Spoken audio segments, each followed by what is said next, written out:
Olá, eu sou o Wellington e hoje darei continuidade à nossa série de vídeos sobre a terapia do esquema. Hoje vamos falar sobre os 5 domínios esquemáticos. Então, eu convido você a ficar comigo até o final desse vídeo para a gente entender um pouco mais sobre esse assunto. Vem comigo!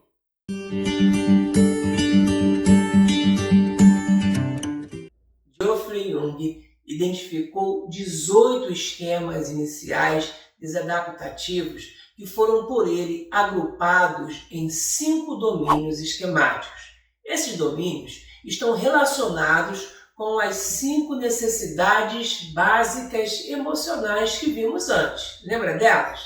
Aceitação e conexão, autonomia e competência, limites realistas, espontaneidade, lazer e liberdade de expressão. Essas são as necessidades básicas fundamentais para o desenvolvimento de uma pessoa. A terapia do esquema entende que, se cada necessidade emocional não for devidamente satisfeita ou suprida, dará origem a um determinado domínio esquemático onde estão distribuídos os 18 esquemas listados por Jung. Como já vimos, esquemas são padrões emocionais e cognitivos que se repetem ao longo da vida. Os esquemas são estruturas interpretativas extremamente rígidas e que, de uma maneira direta ou indireta, causam bastante sofrimento psicológico quando são ativados. Vamos conhecer então os 5 domínios e os 18 esquemas distribuídos entre eles. O primeiro domínio é chamado de desconexão e rejeição e está ligado à necessidade de aceitação e conexão, ou seja, a necessidade de afeto que, quando não é suprida, gera na pessoa um sentimento de frustração em relação às expectativas de segurança, estabilidade, carinho, enfim, de aceitação em geral. Dos 18 esquemas, 5 estão neste domínio: privação emocional, abandono, instabilidade, desconfiança, abuso, isolamento social, alienação e defectividade e vergonha. A forma saudável de lidar com esse domínio é proporcionar o sentimento de conexão à criança. Claro, não podemos esquecer que os esquemas são formados na infância, tá bom? Sendo assim, a criança deve receber cuidados e viver experiências de segurança com seus pais e com os seus cuidadores. É importante que ela viva num ambiente sem conflitos intensos e constantes e, se tiver irmãos, que ela receba a mesma quantidade de atenção que eles recebem, para que se sinta bem e não se sinta abandonada. O segundo domínio é o da autonomia e desempenhos prejudicados, relacionado à necessidade de autonomia e competência. É o sentimento de medo ou incapacidade de se separar de pessoas e sobreviver de modo independente, com confiança e um bom desempenho nas coisas que faz.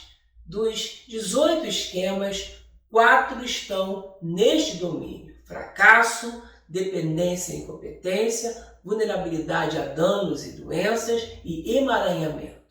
A melhor forma de combater esse domínio é ensinando a criança que ela pode realizar as suas tarefas de maneira independente. É importante encorajá-la para isso, porém, sempre respeitando as suas limitações. Um ótimo exemplo são as tarefas de casa, que devem ser ensinadas às crianças, sim, de acordo com suas idades, para que as cumpra sem a ajuda excessiva dos pais, dos adultos, mas também sem abusos, sem agressões, sempre na medida certa, para que as tarefas sejam validadas e estimulem a criança. O terceiro domínio é o de limites prejudicados, que, é claro, está ligado à necessidade de limites realistas. Ele se caracteriza pela ausência das responsabilidades e também pela falta de disciplina e orientação para se concretizar um objetivo, causando assim prejuízos sérios em relação ao respeito ao outro, ao direito do outro, à cooperação com o outro e ao compromisso em geral. Temos 2 esquemas neste domínio: merecimento, grandiosidade, autocontrole e autodisciplina insuficiente. A maneira mais eficaz de evitar o desenvolvimento do domínio é ensinando às crianças limites realistas, para que saibam controlar seus impulsos, além de levar em consideração as necessidades e sentimentos alheios. O seu ambiente deve ser sem excesso de permissão, ou seja, pode-se dizer sim quando for possível, sim, mas deve-se dizer não quando não for necessário. O quarto domínio é o de orientação para o outro, causado pela busca de aprovação, do amor do outro, a fim de evitar a rejeição. Neste domínio, há um foco exagerado nos desejos e sentimentos alheios. Nele, o indivíduo sacrifica suas necessidades, suprime sua consciência e seus sentimentos para obter algum tipo de aprovação. São 3 os esquemas neste domínio: subjugação, autossacrifício e busca de aprovação e reconhecimento. Para combater os esquemas deste domínio, deve-se ensinar e encorajar a criança a expressar suas necessidades e sentimentos de modo que não tenha medo de punições físicas ou morais que cheguem a prejudicar a sua aceitação. O quinto domínio é o de supervigilância e inibição. Este domínio promove o bloqueio da felicidade, da autoexpressão, do relaxamento, devido à busca excessiva em atingir expectativas e padrões rígidos de desempenho em várias áreas da vida. Os esquemas deste domínio são inibição emocional, padrões inflexíveis, negativismo, pessimismo e postura punitiva.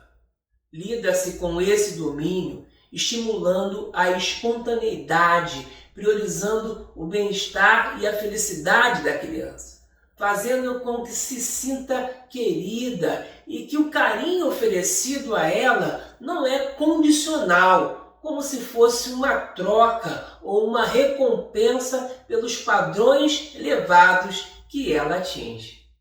Então, esses são os 5 domínios esquemáticos e seus respectivos esquemas disfuncionais desadaptativos. É importante lembrar que na infância e na adolescência, esses esquemas são funcionais e adaptativos, ou seja, são aprendidos como uma maneira de lidar com situações difíceis e ruins na vida. Porém, na vida adulta, tornam-se desadaptativos, disfuncionais, pois geram transtornos e prejuízos nos relacionamentos, na autonomia, no desenvolvimento e no bem-estar de uma pessoa.